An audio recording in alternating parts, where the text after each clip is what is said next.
Nkwaniriza nnyo gwe munnange akyagyekuumiddeko ensi Buganda anti munnange ensi Buganda kuno nno okwe kwaffe ekabanda musoke ow'ennabalanga obukoba kyaggwe akaala amatendo nze nkubuuzaako dateera olunaku olwaleero munnange olunaku olwaleero nkuleetedde amannya agatuumibwa mu kika ekya Namuŋŋoona abaana ab'obuwala ko n'abo ab'obulenzi. Tutandise n'abaana ab'obulenzi. Mu baana ab'obulenzi mulimu Juma, Kabajjo, Naalagira, Kabuzi, Kunsa, Taliro, Kidiba oba Kidiba, Mugwe, Semiganda oba Semiganda, Kiryambalaki, Kiguba, Kalinnimula, Sembuya, Gumbya, Sebide, Lukooto, Kitikke, Lutabi, Muzuula, Wakijiri, Kwezi, Mukwanga, Kaziro, Kagulasi, Mbuule, Baagabba, Watuula,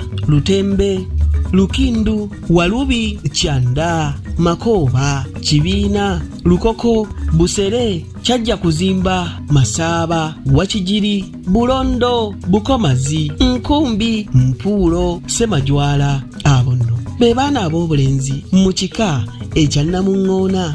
Kakati nno wano wammanga be baana ab'obuwala abalungi amannya agatuumibwa mu kika ekya Namuŋŋoona. Tulinamu Naluyange, Kyoteeka, Nabikolo, Nabiwembe, Bujune, Nannyonjo, Nawanda, Nabiwande, Nabiteete, Nampewo, Najjuma, Nabisere, Nabigavu, Nkwanzi, Nambuule, Nantaayi, Nabisunsa, Nakaliika. Abo nno munnange ge mannya agatumwa abaana ab'obuwala abange. Wano nveewo nzire ekyaggwe tuddiŋŋana ate mu kitundu ekinaddako ng'ate nkuwa ebikwata ku kika ekirala. Ayi Katonda akuuma Namulondo.